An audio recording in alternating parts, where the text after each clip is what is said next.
నమస్తే, welcome to PM7 political channel.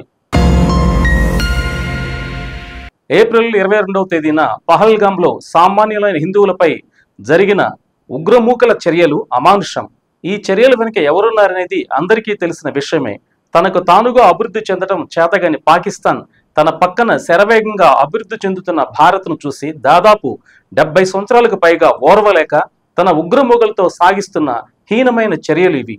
కుయుక్తులు కుతంత్రాలకు పాల్పడే పాకిస్తాన్కు ఇప్పటికే మన దేశం 2 సార్లు తగిన గుణపాఠం చెప్పినా పాకిస్తాన్ తీరు మారలేదు. మొన్నటి పుల్వామా ఘటనపై ధీటుగా జవాబు చెప్పినా పాకిస్తాన్ ధోరణిలో మార్పు రాలేదు. ఇక పహల్గాం సంఘటన మన భారతదేశం సహనానికి పరాకాష్ట. ఈ నేపథ్యంలో కేంద్ర ప్రభుత్వం అనుసరిస్తున్న వ్యూహాలు ఉగ్రమూకలను తుదముట్టించే కార్యాచరణ వేగంగా జరుగుతున్నది. ఒకవేళ యుద్ధం అనివార్యమైతే పాకిస్తాన్కు దిమ్మ తిరిగే విధంగా బుద్ధి చెప్పే ప్రయత్నాలు గట్టిగా జరుగుతున్నాయి. ఈ క్రమంలో అంతర్జాతీయ రాజకీయ, ఆర్థిక, సామాజిక విశ్లేషకులు నల్లమోతు చక్రవర్తి గారితో పహల్గాం దాడి తీవ్రత, దాని పర్యవసానంపై ఇన్డెప్త్ విశ్లేషణను తెలుసుకుందాం. సార్ నమస్తే. సార్ నమస్కారం రామకృష్ణ గారు. సార్, భారతదేశంలో అన్ని మతాలు ఉన్నాయి. అయితే పహల్గాం ఉదంతంలో ఉగ్రమూకలు హిందువులను లక్ష్యంగా చేసుకోవడం వెనుక కారణం ఏంటి? మీరు అడిగిన ప్రశ్నకి సింపుల్ సమాధానం. కారణం అంటే మత విద్వేషాలు రెచ్చగొట్టడానికి, అంతకుమించి వేరే కారణమే ఉండదు. పాకిస్తాన్ భారతదేశాల మధ్య శత్రుత్వం ఇప్పటిది కాదు. 1947 నుంచి ఎన్నో యుద్ధాలు జరిగాయి. వేల ప్రాణాలు కోల్పోయారు ఆ యుద్ధాల్లో. ఈరోజు భారతదేశం కంటే కూడా ఉగ్రవాద సమస్య, ఇస్లామిక్ ఉగ్రవాదం సమస్య భారతదేశం కంటే పాకిస్తాన్కి ఇంకా పెద్ద సమస్య. గత 25 సంవత్సరాల్లో మన దగ్గర 40-45 వేల మంది చనిపోతే ఇస్లామిక్ ఉగ్రవాదంలో, పాకిస్తాన్లో 70,000 మంది పైగా చనిపోయారు. కాబట్టి వాళ్ళకి సమస్య ఉంది. అయితే మనకు వాళ్ళకున్న ముఖ్యమైన వ్యత్యాసం ఏంటంటే, ఆ ఉగ్రవాదాన్ని అనే పాముని పాలు పోసి పెంచింది వాళ్ళు, పాకిస్తాన్. సరే, మనకు కొంత నష్టం చేసింది. ఇప్పుడు ఆ పాము వాళ్ళనే కాటేస్తుంది.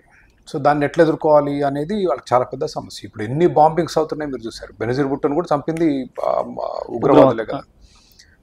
కాబట్టి పాకిస్తాన్ ఆర్మీకి ఈరోజు అతిపెద్ద సమస్య పాకిస్తాన్లో ఉగ్రవాదాన్ని ఎదుర్కోవడం. కాబట్టి చాలా క్లిష్టమైన సమస్య. ఉగ్రవాదులు కేవలం హిందువుల్ని ఎంచుకొని చంపడం అనేది, అందరం కాస్త ఒక్కసారి, ఇప్పుడు ఎట్లా ఉందంటే మన దగ్గర యుద్ధోన్మాదం వచ్చేసింది అందరిలో. ప్రతీకారం అంటున్నారు. కానీ ఇప్పుడు పాకిస్తాన్, భారతదేశం యుద్ధానికి వెళ్తే అందరికంటే ఎక్కువ సంతోషించేది ఉగ్రవాదులే. వాళ్ళకి కావాల్సిందే అది కదా, 2 దేశాలు గొడవపడాలని. ముందు పాకిస్తాన్ ప్రభుత్వ పాత్ర ఉందా, వాళ్ళు నిజంగా ఇది ఫండ్ చేసి, ఫైనాన్స్ చేసి, ట్రైనింగ్ ఇచ్చి చేశారా, పంపించారా? గతంలో రెగ్యులర్గా చేసేవాళ్ళు. క్యాంపులు ఉండేవి POKలో, వాళ్ళే పాకిస్తాన్ ఆర్మీనే ట్రైనింగ్ ఇచ్చేది. పాకిస్తాన్ ఆర్మీనే ఈరోజు అప్పట్లో ఉగ్రవాదులు పంపించేది భారతదేశంలోకి. ఈ సంఘటన ఆ విధంగా జరిగిందా, లేకపోతే ఉగ్రవాదులే నేను అన్నట్లు పాకిస్తాన్లో కూడా ఇప్పుడు అతిపెద్ద సమస్య ఉగ్రవాద సమస్య, 2 దేశాల మధ్య చిచ్చు పెట్టడానికి చేశారు? ఇది దర్యాప్తులో కొంత తేలాలి. కానీ అసలు ఇప్పుడు ఎక్కడ మనకు ఆలోచించి కుదురుగా మాట్లాడే అవకాశం లేదు. ఎవరు చూసినా ప్రతీకారం. చనిపోయింది 25 మంది, కానీ దాని మూలంగా 100 మంది ప్రాణాలు కోల్పోకూడదు. మనం ఆలోచించి చేయాల్సింది. భారతదేశం ఈ విషయంలో చాలా పొరపాట్లు గతంలో చేసింది. But as we go will talk about it. మీరు అడిగిన ప్రశ్నకి హిందువుల్ని ఎందుకు ఎంచుకున్నారంటే, సహజంగా చేశారంటే మత విద్వేషాలు రెచ్చగొట్టడానికి. అంటే పాకిస్తాన్ రక్షణ శాఖ మంత్రి కూడా దీని మీద మేమే ఉగ్రవాదాన్ని పెంచి పోషించామని చెప్పేసి అని అమెరికా కోసం ఏదో చెప్తున్నారు. అసలు ఇందులో వాస్తవం ఏంటి సార్? మన దేశంలో ఉన్న సమస్యల కంటే పాకిస్తాన్కి చాలా సమస్యలు ఉన్నాయి. పాకిస్తాన్ ముఖ్యంగా 4 ప్రావిన్స్లు, పంజాబ్, సింధ్. ప్రావిన్స్ అంటే మన రాష్ట్రాల్లాగా. పంజాబ్, సింధు, KP, 4వది బలోచిస్తాన్. బలోచిస్తాన్ జనాభా తక్కువ ఉన్నప్పటికీ కూడా సగం పాకిస్తాన్ బలోచిస్తాన్. వాళ్ళు ఒక పక్కన గిరిజన తెగ వాళ్ళు, అదొకటి. వాళ్ళు స్వాతంత్రం కొరకు పోరాడుతున్నారు. సగం పాకిస్తాన్. అది సగం పాకిస్తాన్ ఎడారి ప్రాంతాలు అయినప్పటికీ కూడా చాలా ముఖ్యమైన ప్రావిన్స్ పాకిస్తాన్కి. ఏ విధంగా అంటే మీకు మినరల్స్ కానివ్వండి, గ్యాస్ నిక్షేపాలు కానివ్వండి, స్ట్రాటజిక్గా ఇప్పుడు చైనా ఏదైతే రోడ్డు వేస్తుందో దానికి యాక్సెస్ కానివ్వండి, బలూచిస్తాన్ చాలా ముఖ్యమైన పాత్ర పోషిస్తుంది. మనకు కాశ్మీరీ మహారాజు జమ్మూ కాశ్మీర్లో ముస్లిమ్స్ ఎక్కువ ఉండేవాళ్ళు, ఏది మనకు స్వాతంత్రం వచ్చినప్పుడు. మన దేశ విభజన మతాల వారీగా జరిగింది. ముస్లిం మెజారిటీ ఉన్న ప్రాంతాలేమో పాకిస్తాను, హిందూ మెజారిటీ ఉన్న ప్రాంతాలు భారతదేశానికి వచ్చాయి. అయితే 100% హిందూ కాదు, వాళ్ళు 100% ముస్లిం కాదు. ఆ క్రమంలో జమ్మూ కాశ్మీరు బ్రిటిష్ పాలనలో కాకుండా ఈ మహారాజు గారి పాలనలో ఉండేది. కాబట్టి ఈ మెజారిటీ మైనారిటీ ప్రకారం కాకుండా ఆ మహారాజు గారు నేను జమ్మూ కాశ్మీర్ని భారతదేశానికి ఒప్పజెప్తాను అని ఒప్పందం చేసుకున్నారు. ఆ ఒప్పందం మూలంగా జమ్మూ కాశ్మీరు భారతదేశంలోకి వచ్చింది. వాస్తవానికి జమ్మూ భారతదేశంలో కేవలం మతపరంగా చూస్తే జమ్మూ భారతదేశంలోకి రావాలి, కాశ్మీర్ పాకిస్తాన్లోకి పోవాలి. కానీ అది బ్రిటిష్ పాలనలో లేదు. ఇప్పుడు మన నిజాం హైదరాబాద్ లాగా, నిజాం హైదరాబాద్ పాలించినప్పుడు నిజాము స్వతంత్ర మహారాజు. హైదరాబాదు మహారాష్ట్రలో కొంత పార్టు, కర్ణాటకలో కొంత పార్టు. హైదరాబాద్ అంటే తెలంగాణ, మహారాష్ట్ర, కర్ణాటక కొన్ని భాగాలన్నీ కలిపితే హైదరాబాద్ సంస్థానం. అదేవిధంగా బలూచిస్తాన్ కూడా అక్కడ మహారాజు ఉండేవాడు. దాని మీద కూడా బ్రిటిష్ వాళ్ళకు పూర్తి పట్టు లేదు. సో మనకు కాశ్మీర్ సమస్య ఎట్లో, వాళ్ళకు బలూచిస్తాన్ సమస్య ఎట్లా. మనకు కాశ్మీర్ ఇంత పెద్ద దేశంలో ఒక చిన్న రాష్ట్రం. జమ్మూ మీద ఎవరికి గొడవ లేదు, కాశ్మీర్ మీద గొడవ. పాకిస్తాన్ ఆక్యుపైడ్ కాశ్మీర్లో ఉన్న కాశ్మీరీలు పాకిస్తాన్ వ్యతిరేకంగా పోరాడుతున్నారు ఇవాళ. చాలా మందికి తెలియని విషయం. ఇప్పుడు ఈ పాకిస్తాన్ ఆక్యుపైడ్ కాశ్మీర్లో మాకు ఉండవలసిన హక్కులు లేవు. వాళ్ళకి పాకిస్తాన్ పార్లమెంట్లో వాళ్ళకి సభ్యత్వాలు లేవు. గిల్గిట్, బల్టిస్తాను, ఆజాద్ కాశ్మీర్ వీళ్ళెవరికి లేవు. ఇన్ని సమస్యలు ఉన్నాయి. It is not a thing. అయితే ఈ నేపథ్యంలో బలూచిస్తాన్లో మీకు తెలిసిందే ఒక ట్రైన్ హైజాక్ చేయడం జరిగింది. అక్కడ ఏం జరిగింది, ఇప్పుడు మన దగ్గర ఇప్పుడు మొన్న జరిగిన ఉగ్రవాద ఉదంతం ఏదైతే దారుణం జరిగిందో, 24 మంది అండి 26 మందిని ఏదైతే చంపారో, అది జరగగానే మనందరం ఏమన్నాం, పాకిస్తాన్. వాళ్ళు ఏమంటారు అది జరగగానే, ఇండియా.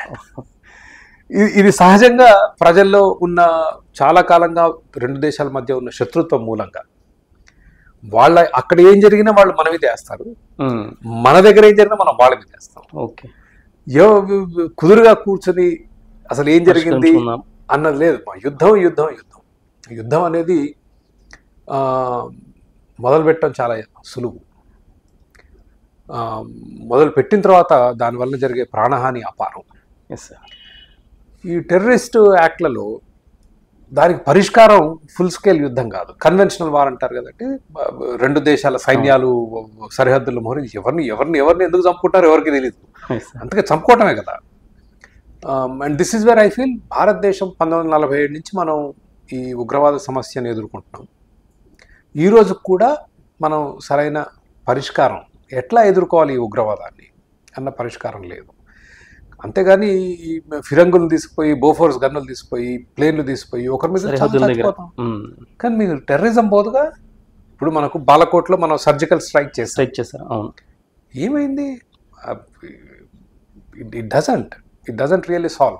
టెంపరరీ దాని ఎఫెక్ట్ అదే ఒకవేళ ప్రభుత్వం కనుక చేస్తుంటే దెన్ ఇట్ మేక్స్ సెన్స్. ఒకవేళ ప్రభుత్వం స్పాన్సర్ చేస్తుంటే దాని ప్రభుత్వాలని వాళ్ళని అదుపులో పెట్టడానికి కొంత ముందు అసలు వాళ్ళు చేస్తున్నారో లేదా అది ఒకటి తెలుసుకోవాలి. ఎవరి తలనొప్పులు వాళ్ళకి వచ్చాయి. ఇక్కడ ప్రతి దేశం పెద్ద సంక్షోభాల్లో ఉన్నాయి ఈరోజు. భారతదేశం ఉంది, చైనా ఉంది. కాబట్టి యుద్ధం ఎంతవరకు పరిష్కారం అనేది ఆలోచించాల్సిన విషయం. ఇప్పుడు కేంద్ర ప్రభుత్వం సింధు ఒప్పందాన్ని రద్దు చేసుకుంటామని కానీ, ఆ వాఘా సరిహద్దుల్ని క్లోజ్ చేస్తామని కానీ, ఇవి కొన్ని రకాలైన ప్రతిపాదనలు తీసుకొచ్చాం. అయితే ఇవి ఎంతవరకు అంటే పాకిస్తాన్ని కట్టడి చేయడానికి, అంటే ఇందాక మన డిస్కషన్లో వచ్చింది ఏంటంటే ఉగ్రవాదాన్ని పాలుపోసి పెంచింది పాకిస్తాన్. ప్రయోజనాలు ఏమైనా కానీ ఇప్పుడు మరి ఈ మన భారత ప్రభుత్వం తీసుకున్న ఈ చర్యలు పాకిస్తాన్ని కంట్రోల్ చేయగలుగుతాయా? కొంతవరకు ఉపయోగపడతాయి. ఇప్పుడు పాకిస్తాన్లో ఉన్న వాళ్ళని, భారతీయుల్ని వెనక్కి తీసుకురావటం, దాంతోపాటు ఇండస్ వాటర్ ట్రీటీ దాన్ని మేము రద్దు చేస్తున్నాం. అయితే చాలామంది వాదించేయంటే దానివల్ల ఎమ్మటే ఉపయోగం ఉండకపోవచ్చు. ఎందుకంటే మన దేశంలో నుంచి పాకిస్తాన్లోకి పారే నదుల మీద నీళ్లు ఆపడం అనేది ప్రకృతికి వ్యతిరేకంగా పోవడం అనేది మామూలు విషయం కాదు. నీళ్ళు ఆపిన తర్వాత ఇప్పుడు మనం పోలవరం ఉంది, డ్యామ్ కడుతున్నాం, అసలు ఎంత గొడవ అవుతుంది, 40 మీటర్ల, 41 మీటర్ల, 44 మీటర్ల. ఎందుకంటే వేరే దేశం కాదు, మన పక్క రాష్ట్రాల్లోనే కుదరదంటారు. ఎందుకు? ఆ డ్యామ్ కడితే మొత్తం నీళ్ళన్నీ నిండిపోతాయి, వెనక్కి చాలా గ్రామాలు మునిగిపోతాయి. కాబట్టి దీర్ఘకాలికంగా ఆలోచించాల్సిన సమస్య. ఇప్పటికిప్పుడు దానికి పరిష్కారం ఉండదు. కాకపోతే ఇట్ ఈస్ సింబాలిక్. మీకు కావాల్సిన ముఖ్యమైన నదులన్నీ మా దేశంలో నుంచి మీ దేశంలోకి వస్తున్నాయి. మీరు ఈ ఉగ్రవాదాన్ని కనుక అడ్డుకోకపోతే మేము మిమ్మల్ని ఇబ్బంది పెట్టే అవకాశం ఉంది. డ్యామ్ కడతాం, ఒకరోజు డ్యామ్ గేట్లు తెరుస్తాం చెప్పకుండా. కానీ చేయరు. అంటే సివిలైజ్డ్ దేశాలు ఏవి కూడా ఎందుకు మీరు డ్యామ్లు కట్టారు, ఒకరోజు చెప్పకుండా అర్ధరాత్రి గేట్లు తెరిచారు, కింది నీళ్ళు వెళ్తాయి, వందల మంది చనిపోతారు. ఇవాళ ఉన్న ప్రపంచంలో అది ఎవరు దాన్ని హర్షించరు. అది అయ్యేది కాదు. కాకపోతే నీళ్ళు ఆపి కొంచెం వాళ్ళకి ఇబ్బంది కలిగించవచ్చు. డ్రింకింగ్ వాటర్, దానికి వ్యవసాయం మెయిన్. వాళ్ళకి సగం వ్యవసాయం దీని మీద 30%, 40% పాకిస్తాన్లో వ్యవసాయం ఈ సింధు వాటర్. ఈ నదులు 4-5 నదులు ఉన్నాయి, ఆ నదుల నుంచి వచ్చే నీళ్ళ మీద ఆధారపడి. అయితే సంబడి హ్యాస్ టు స్టడీ. నేను సైంటిస్ట్ని కాను, కానీ అంత సులువుగా ఆపటం. ఇప్పుడు మీరు గోదావరి నీళ్ళు ఆపాలనుకున్నారు అనుకోండి, అసాధ్యమైన పని ఆపలేము. సరే, కృష్ణ నీళ్ళు ఆపొచ్చు. కృష్ణా నది నీళ్లు బ్యారేజ్లు ఉన్నాయి కాబట్టి ఉన్నాయి, అన్ని నీళ్లు ఉండవు కృష్ణా నదిలో. గోదావరి మీరు వెళ్ళి ఆపాలని ప్రయత్నిస్తే అసాధ్యం. ఏ శక్తి ఆపలేదు గోదావరి నది. కొంచెం డ్యామ్ బట్టి కొన్ని నీళ్ళు ఆపుకోవచ్చు, అంతేగాని మీరు నదిని ఆపటం అనేది అయ్యే పని కాదు. కృష్ణా నదిలో నీళ్లు తక్కువ ఉంటాయి కాబట్టి అసలు మన దగ్గర రాట్లుగా అన్ని పైన ఆపేస్తున్నారు, అది వేరు. బట్ కొన్ని నదులు అసలు ఆపలేము, అసాధ్యం. ప్రకృతికి వ్యతిరేకంగా మనం పోరాటం చేయడం అనేది అసాధ్యం. అలాంటి వాటిలో సింధు ఒకటి. కానీ ఇప్పుడైతే మా ఒప్పందం ఏదైతే రద్దు చేసుకుందాం అంటున్నారో దానివల్ల తక్షణ లాభం ఉండదు.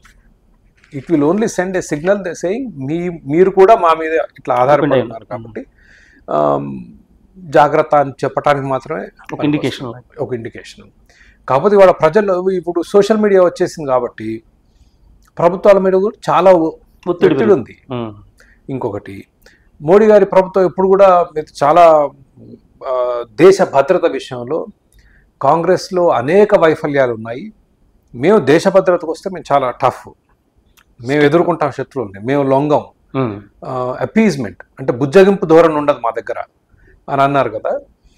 ఈ ఉదంతం జరిగేసరికి చాలామంది అనేది ఏంటంటే మీరు విఫలమయ్యారు కాబట్టి ప్రజల్ని శాంతపరచడానికి ఏదో ఒకటి చేయాలి. అగైన్ బాలకోట్ బింగ్ అప్పుడు ఏదో సర్జికల్ స్ట్రైక్ చేశారు, అసలు దేని మీద బాంబు వేశారు కూడా ఎవరికి తెలియదు. విమానం పోగొట్టుకున్నాం, ఓ పైలట్ని పోగొట్టుకున్నాం. సరే, అతను వెనక్కి వచ్చాడు అనుకోండి చివరికి. సో ఐ థింక్ ప్రభుత్వం మీద ఒత్తిడి ఉంది. ఇంకొక విషయం కూడా రామకృష్ణ గారు, మన బోర్డర్ చాలా చాలా చాలా పొడుగైన బోర్డర్ పాకిస్తాన్కి భారతదేశానికి మధ్యలో 1700 కిలోమీటర్లు అనుకుంటారు. మీరు దాన్ని సీల్ చేయలేరు, అసాధ్యం. మీకు ఎంత రక్షణ పెట్టినా ఎక్కడో ఒకటో రెండో అవకాశాలు ఉంటాయి, ఆపలేరు. భద్రత అంటే ఇప్పుడు భారతదేశం ఉంది, ఏ దేశమైనా ఎక్కడ హత్యలు, అత్యాచారాలు, దొంగతనాలు జరగకుండా ఆపగలమా? కష్టం, ఆపలేము. ఎక్కడో ఒకటి జరుగుద్ది.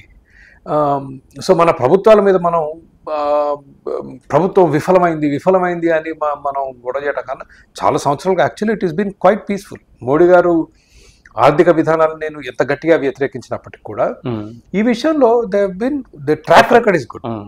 అంటే ట్రాక్ రికార్డు ఉగ్రవాదాన్ని కొంత కంట్రోల్ చేయడంలో they have a good track record. ఇతర దేశాలకు కూడా చాలా స్పష్టంగా వాళ్ళు సంకేతాలు పంపించారు, మా దేశంలో ఉగ్రవాదం చేస్తే పర్యవసనాలు ఉంటాయి. కాబట్టి పాకిస్తాన్ కూడా బాగా తగ్గింది. భారతదేశంలో ఎప్పుడైనా గట్టి ప్రభుత్వం, ఒక ఖచ్చితంగా మాట్లాడే ప్రభుత్వం ఉన్నప్పుడు ఎప్పుడు కూడా పాకిస్తాన్ ఉగ్రవాదంలో కొంత కంట్రోల్ ఉంటుంది. మనం బలహీనంగా ఉంటేనే వాళ్ళు రెచ్చిపోతారు. కాబట్టి మనం ఉగ్రవాదాన్ని కానీ ఇతర హింసను కానీ ఏ ప్రభుత్వం కూడా కంప్లీట్గా అసలు లేకుండా చేయలేదు. చేయలేదు. ఇప్పుడు నేను ఇందాక చెప్పిన 25 సంవత్సరాల్లో 45,000 మంది చనిపోయారు భారతదేశంలో. So you have to look at it in that prison. Pahalgam ఉదంతం అక్కడికి దాదాపు జూన్లో ఏమో అది ఓపెన్ చేయాలని చెప్పేసి ఒక టాక్ నడుస్తుంది. అయితే ముందుగా ఈ పహల్గామ్ని పర్యాటకుల కోసం ఓపెన్ చేయడం, దట్టు భద్రతా దళాలకి సమాచారం లేకపోవటం, నిఘా సంస్థలు హెచ్చరించిన అది లోకల్ అధికారులు కానీ భద్రతా దళాల్లో ఎక్కువ దాని మీద ఫోకస్ లేకపోవడం, ఈ రీజన్స్ ఏంటి సార్? ఇది బలూచిస్తాన్లో ట్రైన్ హైజాకింగ్ తర్వాత దాని పర్యవసనాలు ప్రతీకారం తీర్చుకోవడానికి కొందరు దాడులు చేసే అవకాశం ఉంది అన్నది వచ్చిన వార్త. బట్ ఇంత స్పెసిఫిక్గా ఇక్కడ జరుగుద్ది అన్న ఇంటెలిజెన్స్ నాకు తెలిసి I don't think they have. But కొంచెం జాగ్రత్త పడితే బాగుండేది. అసలు ఎటువంటి రక్షణ లేకుండా అంత దూరం పంపించడం. కేంద్ర ప్రభుత్వం ఏమంటుందంటే అక్కడున్న రాష్ట్ర ప్రభుత్వం ఏదైతే ఉందో అసలు మాకు ఏమాత్రం చెప్పలేదు, ఇన్ఫర్మేషన్ లేదు, అసలు మాకు ఏ ఇన్ఫర్మేషన్ లేదు. వాళ్ళు సొంతంగా తెరిచేశారు ఆ ఏరియా ఏదైతే ఉందో. తెరవడంతో పాటు అక్కడికి యాక్సెస్ లేదు. కార్లు, బైకులు ఇవేవి వెళ్ళవు. గుర్రాల మీద వెళ్ళేది ప్రదేశానికి ఎటువంటి రక్షణ లేకపోతే ఇక్కడ టెర్రరిస్ట్లకు కావాల్సింది అత్యంత అనుకూలమైన ప్లేస్. ఎవరు రాలేరు. మీరు ఫోన్లు చేసినా కూడా మిలిటరీ రాలేదు. అప్పటికే వచ్చేసినట్టుంది మిలిటరీ, ఒక గంటన్నర 2 గంటలు వచ్చేసారు. అయినప్పటికీ కూడా అప్పటికే జరగాల్సినంత జరిగిపోయింది. వాళ్ళు పారిపోవడం కూడా చాలా ఈజీ. రోడ్లు లేవు, ఏం లేవు, అడవుల్లోకి వెళ్ళిపోతే ఎక్కడి నుంచి వాళ్ళకి తెలిసిన ప్రదేశాలు కాబట్టి. సో వైఫల్యం లేదు అనట్లేదు, ఇట్లాంటివి జరుగుతాయి. జరిగినప్పుడు జరిగిన తర్వాత ఏం చేయాలి అనేది మన రియాక్షన్ ఎప్పుడు ఎట్లా ఉంటుందంటే, ఒక ఉదంతం జరిగింది, వారం రోజులు, 10 రోజులు, 4 రోజులు ఊకలంపుడుగా టీవీ ఛానళ్ళు, వార్తాపత్రికలు, డిబేట్లు నడుస్తాయి, దాని తర్వాత వదిలేస్తాం. But I feel we should have a more comprehensive strategy of how to deal with terrorism. ఒకవేళ ఏదన్నా యుద్ధం అనేది సంభవిస్తే భారతదేశం దృష్ట్యా పరిస్థితులు ఎలా ఉండొచ్చు? ఈరోజు పాకిస్తాన్ చాలా బలహీనమైన ఆర్థిక పరిస్థితుల్లో ఉంది. ఆర్థికంగా చాలా కృంగిపోయింది పాకిస్తాన్. అప్పులు ఇస్తే కానీ కోలుకోలేని పరిస్థితులు. సో పాకిస్తాన్ని దెబ్బ కొట్టాలనుకుంటే ఇది సరైన సమయం. ద ఫ్లిప్ సైడ్ ఎప్పుడండి రామకృష్ణ గారు, మనం వేరే దేశానికి వెళ్ళి ఆ దేశంలోని ప్రదేశాలను ఆక్యుపై చేసుకుంటే, అక్కడ ప్రజలు మనల్ని స్వాగతిస్తే సక్సెస్. అక్కడ ప్రజలు మన శత్రుగా చూస్తే అది ఇంకా అది ఆ యుద్ధానికి అంత ఉండదు. ఇందాక అందుకే చెప్పా, పాకిస్తాన్ ఆక్యుపైడ్ కాశ్మీర్లో 5 లక్షల మందితో ప్రొటెస్ట్ చేశారు. ఏది తమ హక్కుల కొరకు. కొంతమంది ఓపెన్గా అన్నారు, మాకంటే ఇది చాలా కాలంగా ఉన్న వాదన, పాకిస్తాన్ ఆక్యుపైడ్ కాశ్మీర్ కన్నా కూడా మన కాశ్మీర్లో ప్రజలు ఆర్థికంగా బాగా ఉన్నారు, వాళ్ళకి హక్కులు ఎక్కువ ఉన్నాయి, సంతోషంగా ఉన్నారు అనేది పిఓకేలో ఉన్న వాళ్ళ వాదన. సో ఒకవేళ ప్రత్యేకంగా ప్రస్తుత బీజేపీ ప్రభుత్వానికి, ఆర్ఎస్ఎస్కి కనీసం పాకిస్తాన్ ఆక్యుపైడ్ కాశ్మీర్ అన్నా తీసుకొచ్చి భారతదేశంలో కలపాలనేది వాళ్ళ ఆశ, వాళ్ళ ఆశయం కూడా. ఆశ కన్నా కూడా ఆశయం. ఆశయం నెరవేరాలంటే కేవలం మిలిటరీ కాదు, ప్రజల్ని మన వైపు మొగ్గిన రోజు అది సాధ్యం. నేను మీకు ఎన్నో ఉదాహరణ, మనకు చరిత్ర చాలా చెప్తుంది. అమెరికా ప్రపంచంలోనే గ్రేటెస్ట్ సూపర్ పవర్. వియట్నాంలోకి వెళ్ళారు. అసలు ఎంతమంది అండి? 40,000 50 దాకా జస్ట్ చెకింగ్. 40,000 50,000 మంది చనిపోయారు, ఓడిపోయి వచ్చారు. They last the war, Vietnam war. 58,000 మంది చనిపోయారు వియట్నాం వార్లో. అంత పెద్ద సూపర్, వాళ్ళ దగ్గర ఉన్న బాంబులన్నీ వేసేసారు ఆ దేశంలో. మొన్న నేను 5 నెలల క్రితం 6 నెలల క్రితం వియట్నాం వెళ్ళాను వెకేషన్కి. మనం వియట్నాం వార్ అంటాం, వాళ్ళు అమెరికన్ వార్ అంటారు. సేమ్ యుద్ధం, ఎందుకంటే అమెరికా వాళ్ళు వచ్చారు, అమెరికా వాళ్ళ మీద యుద్ధం చేస్తారు. సో వాళ్ళు అమెరికన్ వార్ మ్యూజియంకి వెళ్తే అసలు మీకు చెప్పలేను ఆ బాంబులు, ఎన్ని రకాల బాంబులు, ఎన్ని రకాల రాకెట్లు, ఎన్ని రకాల ట్యాంకులు, అది చూడటానికి వింతగా ఉంది. అంటే వాళ్ళ దగ్గరనే మొత్తం డంప్ చేసేసారు దేశం మీద. వాళ్ళు లక్షల్లో చనిపోయారు అనుకోండి, వీళ్ళు 58,000 మంది అంటే మామూలు విషయం. చివరికి వెనక్కి వచ్చేయాల్సి వచ్చింది, గెలవలేకపోయారు. They lost Vietnam war. Iraq war చూసాం, ఓకే, సద్దాం హుసేన్ని తొలగించారు, బట్ వాళ్ళు అనుకున్నట్లు జరగలేదు. అవును. ఈ రోజుకి ఇరాక్లో స్టెబిలిటీ లేదు. ఇరాక్లో 4,500 మంది చనిపోయారు. మొన్న మనం చివరిగా చూసింది ఆఫ్ఘనిస్తాన్లో. బైడెన్ ప్రెసిడెంట్ కాగానే ఆఫ్ఘనిస్తాన్ నుంచి విత్డ్రా చేసుకుని మనం ఎయిర్పోర్ట్లో చూసాం, రన్వేల మీద ప్లేన్లను పట్టుకుని జనాలు అట్లా వెళ్ళిపోయింది. 2,500 మంది చనిపోయారు. ఎక్కడ కూడా అమెరికాకి వాళ్ళు అబ్బా అమెరికా వచ్చింది, అమెరికా ఆర్మీ వచ్చింది, మమ్మల్ని కాపాడటానికి వచ్చిందని చూడలేదు. వాళ్ళందరూ they thought America is an occupying, ఆక్రమించడానికి వచ్చిన ఒక ఇంపీరియలిస్ట్ దేశంగా చూశారు.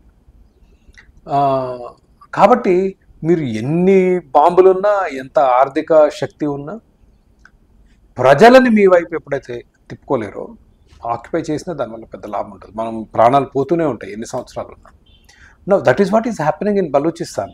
పాకిస్తాన్లో వాళ్ళు బలూచిస్తాన్లో వాళ్ళు స్వాతంత్రం, సగం పాకిస్తాన్ లిటరల్లీ ల్యాండ్లో సగం పాకిస్తాన్ మేము వెళ్ళిపోతామని వాళ్ళు అటానమీ, కనీసం అటానమీ అన్న కావాలని అడుగుతున్నారంటే దట్ ఈస్ ద ప్రాబ్లం. ఈ నేపథ్యంలోనే బహుశా రేవంత్ గారు ఎవరో ఒక చిన్న వ్యాఖ్య, ఒక కామెంట్ చేశారు, పాకిస్తాన్ 2 ముక్కలు చేసేయండి మోడీ గారు అని చెప్పేసి. బహుశా బలూచిస్తాన్ని ఉద్దేశించేమో కావచ్చేమో. నేను అనుకోవటం అదే ఉండొచ్చు. అట్లాంటి మాట్లాడినప్పుడే అవి ఇంకొంచెం పెరుగుతాయి.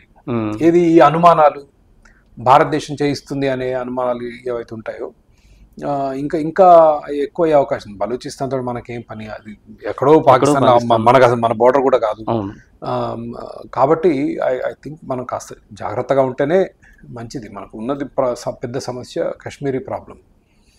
కాబట్టి will have to wait and see. నేను ఇందాక కూడా చెప్పింది రామకృష్ణ గారు, 1947 నుంచి మనకు వీళ్ళతో ఈ సమస్య ఉంది.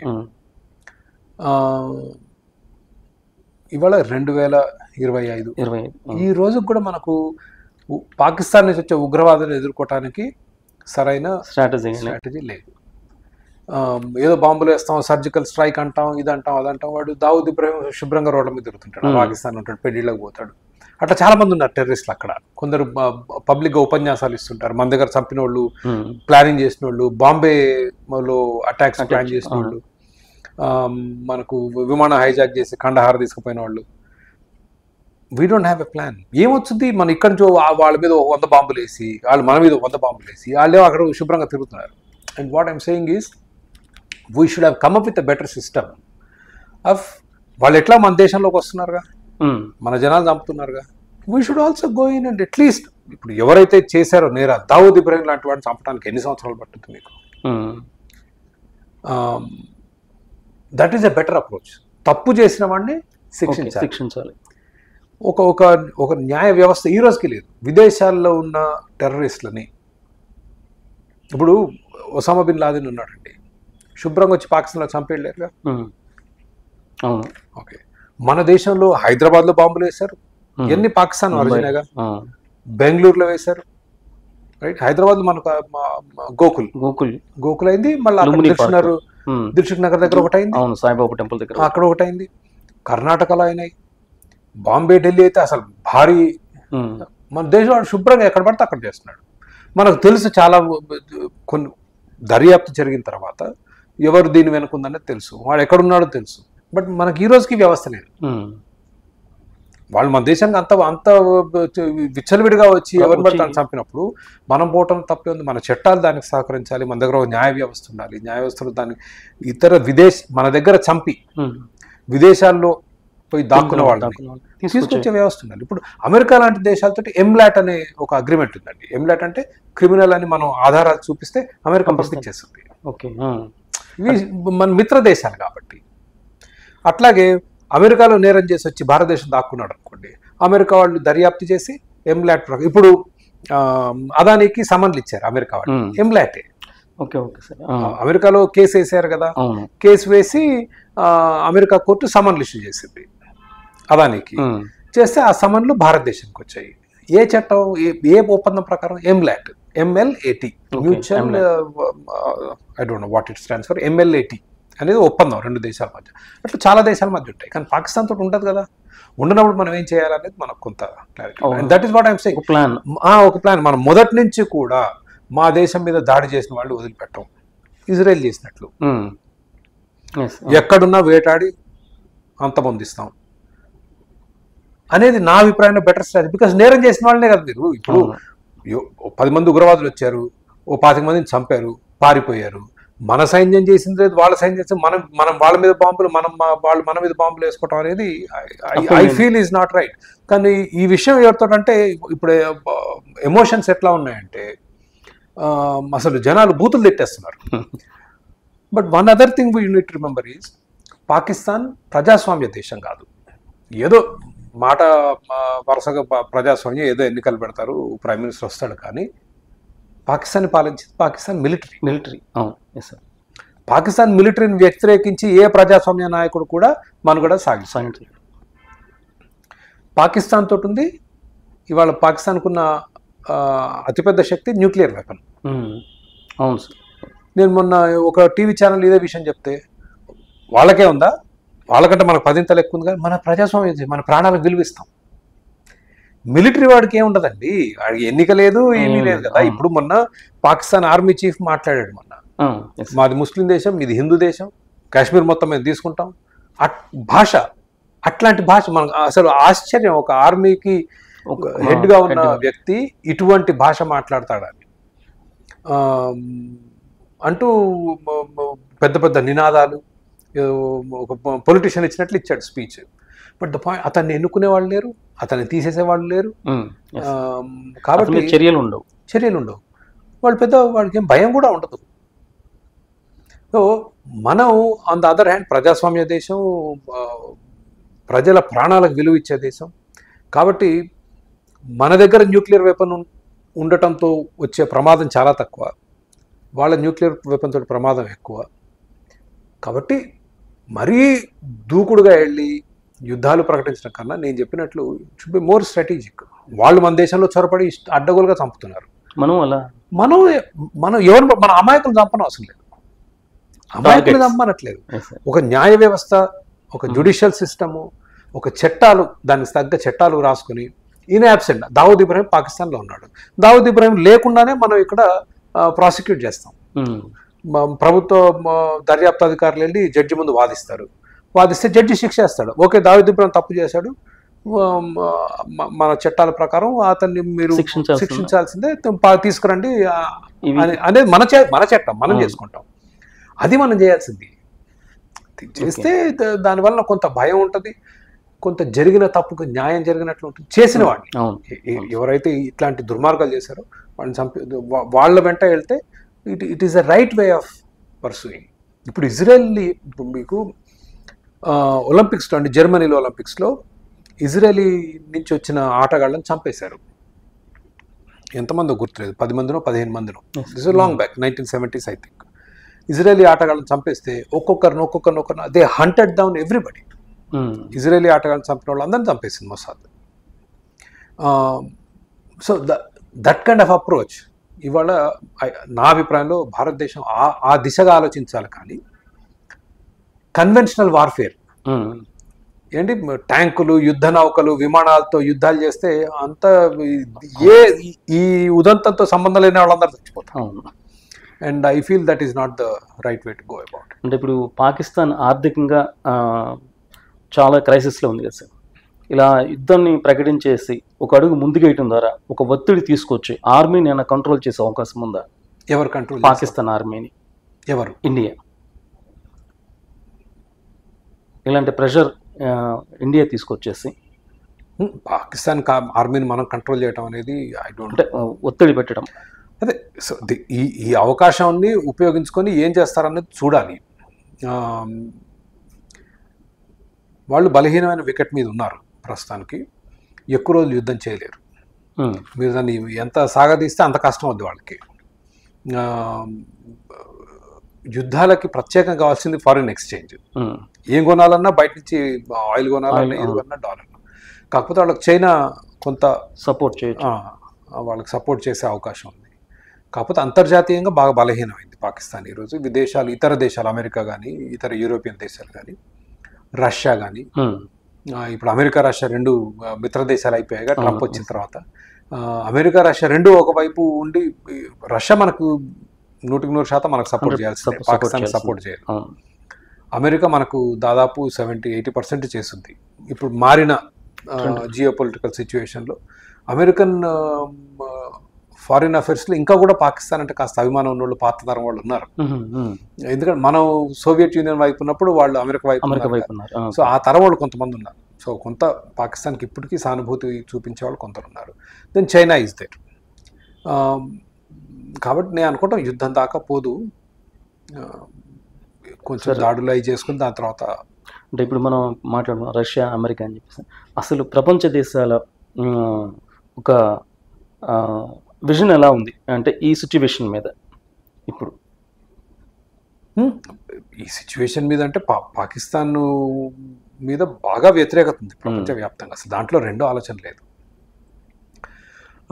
కానీ ఇందాక నేను చెప్పినట్లు పాకిస్తాన్ కూడా ఇప్పుడు ఒక దిక్కుతోచని స్థితిలో ఇరుక్కున్నది. పాకిస్తాన్కి నెంబర్ 1 శత్రువు 1947 నుంచి కూడా భారతదేశం. గత దశాబ్దంగా భారతదేశం కాదు, భారతదేశం నెంబర్ 2, నెంబర్ 1 ఉగ్రవాదం. వాళ్ళు ఇప్పుడు మొన్న పాకిస్తాన్ ఆర్మీ చీఫ్ మాట్లాడితే ఉగ్రవాదం ఎదిరిస్తాం, ఇండియా గురించి మాట్లాడాడు. కానీ నేను టెర్రరిజంని ఎదుర్కొంటాం, టెర్రరిజంని అంతమొదిస్తాం, టెర్రరిస్టులు మమ్మల్ని ఏం చేయలేరు, ఎంతసేపు ఇదే గొడవ. కాబట్టి terrorism is a very big issue problem for them. మనకంటే వాళ్ళకి చాలా పెద్ద సమస్య. వాళ్ళ మస్జిదుల్లో బాంబులు వేస్తున్నారు, అసలు విచ్చలవిడిగా కాల్పులు కాల్చేయటం, ఇట్లాంటి సూసైడ్ బాంబులు పాకిస్తాన్లో it's a very big problem today. Sir ఇప్పుడు భారతదేశంలో కొంతమంది పాకిస్తానీలు ఉన్నారని అంటున్నారు. హైదరాబాద్ కావచ్చు, లేకపోతే ముంబై కావచ్చు, ఢిల్లీ కావచ్చు, ఈ ఏరియాలో చాలామంది దాదాపు 200 మెంబర్స్, 150 మెంబర్స్ ఇలా ఉన్నారన్నారు. వీళ్ళందరూ అన్అఫీషియల్గా బహుశా ఉండటమా, లేకపోతే ఇండియాలో ఉన్న అమ్మాయిల్ని మ్యారేజ్ చేసుకుని ఆ బాపత్తులో ఉండటమా, ఏదైనా కానీ వాళ్ళు ఉంటారు. వాళ్ళ వల్ల ఏమన్నా భవిష్యత్తులో ఇబ్బందులు తలెత్తే అవకాశం ఉందా? వాళ్ళని వీళ్ళు ఇన్ఫార్మర్లుగా ఉపయోగించుకొని ఇలా చేసే అవకాశాలు ఏమైనా ఉంటాయా? అంటే పాకిస్తాన్ ఆర్మీలో ట్రైన్ అయ్యి వచ్చిన వాళ్ళు, శిక్షణ తీసుకొని వచ్చిన వాళ్ళు అయితే తప్పితే probably not. And I don't know ఎంతమంది ఉంటున్నారు. ఇల్లీగల్గా వస్తే మనకు అసలు ఎట్టా తెలుస్తుంది, ఉన్నట్లు కూడా తెలియదు ఎవరు అనేది. కాకపోతే పాకిస్తాన్ నుంచి లీగల్గా వచ్చేవాళ్ళు చాలామంది ఉన్నారు. ఇప్పటికీ చాలామందికి హైదరాబాద్లో ఉన్న వాళ్ళకి పాకిస్తాన్లో కుటుంబాలు, సత్సంబంధాలు ఉన్నాయి. ఇరాన్లో ఉన్న వాళ్ళతో మంచి సంబంధాలు ఉన్నాయి.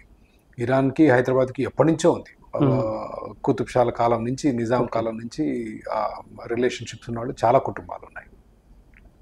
నిజాం చాలామంది అధికారులని ఇరాన్ నుంచి తెచ్చుకునేవాడు. వాళ్ళైతే నమ్మకంగా పనిచేస్తారు, తన గురించి భారతదేశం కన్నా ఆయన పట్ల ఎక్కువ విధేయత ఉంటారని తెచ్చుకునేవాడు. ఎంతమంది ఉన్నారనేది తెలియదు, ఉండొచ్చు. కానీ ఇట్లాంటి టైంలో కొంచెం జాగ్రత్తగా ఉంటారు. దెర్ ఇస్ హైట్ అండ్ అందరికీ ఇప్పుడు ఎవరిని చూసినా పాకిస్తాన్ అంటే గొంతు పిసుకేయాలన్నంత కోపంతో ఉన్నారు అందరూ. కాబట్టి కొంచెం మనం మాట్లాడే మాటలు కానీ చెప్పే విషయాలు కానీ కొంచెం జాగ్రత్తగా ఉంటే బెటర్. దాన్ని ఒక హిందూ ముస్లిం గొడవగా మార్చకుండా ఉంటే దెన్ మనం తీవ్రవాదుల్ని ఓడించినట్లు సగం. వాళ్ళ పర్పసే అదిగా, అంటే వాళ్ళు మాట్లాడిన మత విద్వేషాలు రెచ్చగొట్టాలనే కదా. కాబట్టి ఇండియా పాకిస్తాన్ అన్న వాదన కొంచెం దీనికన్నా అది it is a better discourse. అదే ఇందాక మీరు చెప్పినట్లుగా మామూలుగా ప్రతి భారతీయుడికి ఏంటంటే ఈ తీవ్రవాదుల్ని పాకిస్తానే పంపిస్తుంది ఇండియాకి అనేది ఒక బలమైన కాన్సెప్ట్ నాటుకుపోయింది. అంటే తీవ్రవాదులు పాకిస్తాన్ తెలిసి వచ్చారా తెలియకుండా వచ్చారా అనేది సైడ్ అయిపోయి అది ఓన్లీ పాకిస్తాన్ బై ఇంటెన్షనల్గా పంపిస్తుంది అనేదాన్ని ఇవాళ ఎక్కడ అసలు ఆ డిస్కషన్ లేదు. పాకిస్తాన్ పంపించింది అయిపోయింది, డెసిషన్ మేడ్. కాబట్టి వాళ్ళ మీద మనం బాంబులు వేయాల్సిందే. ఎంత వెతికినా నాకు అసలు 5 అండి మొత్తం ఉగ్రవాదులు, 5 అనుకుంటా. 5లో 2 పాకిస్తానీలని అనుమానం. ఆ 2 కూడా ఎట్లా అనుమానం అంటే వాళ్ళు మాడిన పదాలు అవి కాశ్మీర్లో వాడరు, పాకిస్తాన్లో వాడే పదాలు వాడారు కాబట్టి అనేది. దాన్ని పూర్తిగా దర్యాప్తు చేసి కూలంకషంగా అర్థం చేసుకుని అసలు వాళ్ళు ఎక్కడ నిజంగా పాకిస్తాన్ ఆర్మీ ట్రైనింగ్ ఇచ్చిందా అనేది ఇంతవరకు నాకు తెలిసి జరగలేదు. ఎల్ఈటీకి సంబంధించి ద రెవల్యూషనరీ ఫోర్స్ ఏది ఉంది, టీఆర్ఎఫ్ అనే సంస్థ క్లెయిమ్ చేసినట్లుంది. బట్ మనకు దాని గురించి పెద్ద వివరాలు లేవు. అంటే లష్కర్ ఈ తోయిబాకి సంబంధించిన సబ్సిడీరీ అన్నారు. మీరు పోయి సరే అన్నారు, లష్కర్ ఈ తోయిబా టెర్రరిస్ట్ ఆర్గనైజేషన్ మనకు తెలుసు. వాళ్ళు ఎక్కడున్నా దొంగచాటుగా చొరబడి మన కమాండర్లు పంపించి శుభ్రంగా చేయండి, యూ కిల్ దెమ్. ఎల్ఈటీ చేసింది ఒకటే కాదు, ఇంకా చాలా చేసింది గతంలో. నా అభిప్రాయంలో చాలా బెటర్ అప్రోచ్. ఆ క్రమంలో మన సైనికులు 2, 3, 4 చనిపోయినా కూడా ఆ మూల్యం చెల్లించవచ్చు. మనం ఒక దేశంగా ఆ మాత్రం మూల్యం చెల్లించడానికి మనం సిద్ధంగా ఉండదు. మరి శాంతియుత వాతావరణం ఏమి చేయకుండా ఒట్టి కూర్చుంటే రాదు. ఇంట్లో కూర్చుంటే మనం నేరస్తులకి, ఉగ్రవాదులకి, దుర్మార్గులకి, హింసకు పాల్పడే వాళ్ళకి వ్యతిరేకంగా పోరాడాలి. లేకపోతే వాళ్ళు ఇంకా పెట్టరైపోతారు కదా. So that is what I'm saying. ఇప్పుడు ఎల్ఈటీ ఉగ్రవాదులు ఎక్కడ ఉన్నారు? ఇస్లామాబాద్లో ఉన్నారు, కరాచీలో ఉన్నారు, రావల్పిండిలో ఉన్నారు. మనం కూడా అక్కడ ఒక చిన్న బేస్ తయారు చేసుకుని ఇవాళ కాకపోతే 6 నెలల తర్వాత, సంవత్సరం తర్వాత ఒకరిని మట్టుబెట్టేది ఒక వ్యవస్థ నిర్మించగలదు. దాన్ని మించింది లేదు. That is what I'm saying. Surgical strike అంటే అది సర్జికల్ స్ట్రైక్ నా ఒపీనియన్. యుద్ధం మనం పోయి దడదడ 4 బాంబులు వేసి వస్తే దానివల్ల పెద్ద ఉపయోగం లేదు. నేను అనేది ఏంటంటే ఈ రోజుకి మనం అట్లాంటి వ్యవస్థ నిర్మించలేదు. అంటే అమెరికా కనుక ఒసామా బిన్ లాడెన్ ని చేసినట్లుగా ఆ టార్గెట్స్ అమెరికా కన్నా బాగా చేసేది ఇజ్రాయెల్. వాళ్ళు చేసినంత బాగా ఇంకోరు చేయరు. అది మనం వాళ్ళ దగ్గర నేర్చుకొని ఈ సెల్స్ పాకిస్తాన్ లోపల ఇట్లాంటి మనం ఒక వ్యవస్థ నిర్మించాలంటే ఇది ఒక భారతీయ స్పైస్ గూఢచారులు వెళ్ళి అక్కడ ఒక సెల్ ఒక 5-10 సంవత్సరాలు పట్టుద్ది. మీరు ఏదో ఒక ఊర్లో పోయి అనుమానం వచ్చేస్తుంది కదా. It is not a over night జరిగే పని కాదు. ఇది చాలా రిస్క్తో కూడుకుని కానీ ప్రాణాలకు తెగించి చేయాల్సిన పని. కాబట్టి it will require a lot of planning. ఈ రోజుకి నాకు తెలిసి అట్లాంటి స్పెషల్ ఫోర్సెస్ మనం ఇండియన్ ఆర్మీలో లేదు, మరి ఇండియన్ ప్రభుత్వంలో లేదు. సో మన బాగా స్ట్రాంగ్గా పనిచేస్తున్నారా? నాకు తెలియదండి. I don't know how. నేను అందుట్లో అంత ఎక్స్పర్ట్ని కాదు కాబట్టి I don't know how well it works. But again as a said, best intelligence network అంటే ప్రజలందరూ చెప్పేది, ప్రపంచవ్యాప్తంగా అందరూ చెప్పుకునేది ఏంటంటే మొసాద్ ఈజ్ ద బెస్ట్. కాకపోతే మనకు ఇజ్రాయెల్కి సత్సంబంధాలు ఉన్నాయి, ఈరోజు మంచి సంబంధాలు ఉన్నాయి. కాబట్టి వాళ్ళ దగ్గర చాలా నేర్చుకోవచ్చు. వాళ్ళు ఇదే సమస్య ఇంకో 10 మనకంటే 10 పెద్ద సమస్య వాళ్ళకి. వాళ్ళు చాలా సంవత్సరాలుగా, చాలా దశాబ్దాలుగా పోరాడుతున్నారు. But they been very successful in controlling. ఇప్పుడు మనకేదో ఒక పక్క పాకిస్తాన్, మనకు బంగ్లాదేశ్ తోటి పెద్ద సమస్య లేదు, చైనాతో పెద్ద సమస్య లేదు. చైనాతోటి ఇబ్బందులు ఉన్నాయి కానీ అవుట్ రైట్ ఇట్లాంటి టెర్రరిజము, హింస లేదు. బార్డర్ ఎక్కడ అనేది కొంత డిస్ప్యూట్లు ఉన్నాయి. కానీ పాకిస్తాన్తో ఉన్నట్లు చైనాతో అన్ని ఇబ్బందులు లేవు. శ్రీలంకతో లేదు, ఇటు నేపాల్ కానీ మనకు ఉందల్లో ఒక పాకిస్తాన్. అదే ఇజ్రాయెల్ తీసుకుంటే మొత్తం శత్రు దేశాలే చుట్టూ,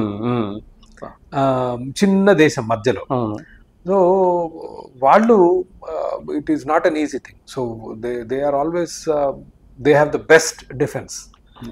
అసలు ఆ దేశం ఇన్ని సంవత్సరాలు సర్వైవ్ కావటమే చాలా గొప్ప విషయం. అయితే వాళ్ళ దగ్గర నేర్చుకోవడానికి చాలా ఉంది. టెర్రరిజాన్ని ఎట్లా ఎదిరించాలి అనేది వాళ్ళని మించిన వాళ్ళు ఈ ప్రపంచంలో లేరు. సార్, ఇప్పుడు పాకిస్తాన్ సిమ్లా ఒప్పందాన్ని మేము రద్దు చేస్తున్నాము అని చెప్పేసి అని అంటుంది. దీనివల్ల మనకి ఎలాంటి ప్రాబ్లం ఉండదు.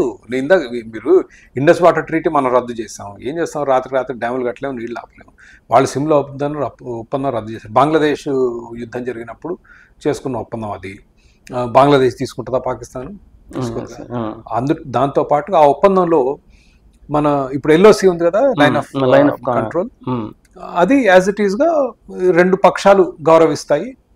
ప్రస్తుతం టెంపరీగా ఎల్ఓసీనే మన సరిహద్దు అని ఒప్పందం చేసుకున్నారు. ఓకే, మేము రద్దు చేసుకున్నా అంటే వస్తారా? రారు కదా. మనం ఇదన్నాం కాబట్టి వాళ్ళు అదంటారు. దాని మించి ఇట్స్ మోస్ట్లీ డిప్లొమసీ, కానీ దానివల్ల పెద్ద కొంపలు మునిగేది ఏమి అంటే విమాన ఛార్జీలు పెరుగుతాయి అని చెప్పేసి ఒక డిస్కషన్ వస్తుంది. అది డెఫినెట్లీ ఉంటుంది. అంటే ఎందుకంటే వాళ్ళ గగనతలంలోకి వెళ్ళడానికి చుట్టూ అవుతుందిగా, దూరం డిస్టెన్స్ పెరుగుతుందిగా, ఆ రిస్క్లు ఉన్నాయి. మా యుద్ధ వాతావరణం ఉన్నప్పుడు చాలా ప్రమాదం అండి. ఈ మిలిటరీ వాళ్ళు ఒక విమానాన్ని యుద్ధ విమానంగా ప్యాసింజర్ ఎయిర్ క్రాఫ్ట్ ని మిలిటరీ ఎయిర్ క్రాఫ్ట్ అనుకుంటే కొంపలు మునిగిపోతాయి. ఆ మధ్య రష్యన్ ఎయిర్ స్పేస్ లో పోయిన సంవత్సరం అనుకుంటే ఒక విమానం కూలిపోయింది. చాలా మందికి అదే అనుమానం, యుద్ధ విమానం అనుకొని యుక్రెయిన్ రష్యాను ఇద్దరిలో ఒకరు మిసైల్ లాంచ్ చేశారు. But nobody came out. ఎవరు ఒప్పుకోరుగా మేము చేసామని. కాబట్టి ఇట్ ఈస్ వెరీ డేంజరస్ ఆ air space. Sir thank you sir. Thank you Ramakrishna garu. మంచి విషయాలు మాకు అంటే ప్రేక్షకులకి తెలియజేశారు. Thank you. దీని మీద ఎన్నో అపోహలు ఉన్నాయి. ఒకవేళ యుద్ధం వస్తే మనం యుద్ధం చేయాలనే ఒక ఉద్రిక్త వాతావరణం నెలకొన్న ఈ సమయంలో అంటే శాంతియుత చర్చలు లేదా టార్గెట్ని ఐడెంటిఫై చేసి ఎవరైతే దేశానికి టెర్రరిస్టులను మనం గుర్తిస్తున్నామో వాళ్ళని పూర్తిగా నిర్మూలించడం ఒక సమస్య. దానికోసం మనం ప్రయత్నం చేయాలి sir. Thank you very much. Thank you Ramakrishna. ఆర్థిక ద్రవ్యోల్బణంతో అల్లాడుతున్న దేశం పాకిస్తాన్. అక్కడి ప్రజల నుంచి వస్తున్న వ్యతిరేకతను దారి మళ్లించడానికి, భారతదేశాన్ని దెబ్బతీయడానికి ఎప్పటిలాగే పాకిస్తాన్ తను పెంచి పోషిస్తున్న ఉగ్రమూకలను మళ్లీ భారత్ పైకి ఉసిగొల్పి సామాన్యులైన హిందువులను 26 మందిని దారుణంగా హతమార్చిందనే చెప్పాలి. ఈ ఘటనతో దేశ ప్రజలందరూ దుష్ట పాకిస్తాన్కు గట్టిగా బుద్ధి చెప్పాలని ఒకే నిర్ణయంతో ఉన్నారు. ఇక పహల్గామ్ ఘటన పర్యవసానం ఎలా ఉండబోతుందనేది మనకు స్పష్టంగా వివరించారు అంతర్జాతీయ రాజకీయ, ఆర్థిక, సామాజిక విశ్లేషకులు నల్లమోతు చక్రవర్తి గారు. భారతదేశం మహాశక్తివంతమైన దేశం. భరత జాతి గర్జించే సింహం. సింహానికి ఎదురు నిలిస్తే ఆహారం అవటం ఖాయం, అందులో సందేహం లేదు. మరో అంశంపై మళ్ళీ కలుద్దాం. చూస్తూనే ఉండండి మీ PM7 పొలిటికల్ ఛానల్. నమస్తే.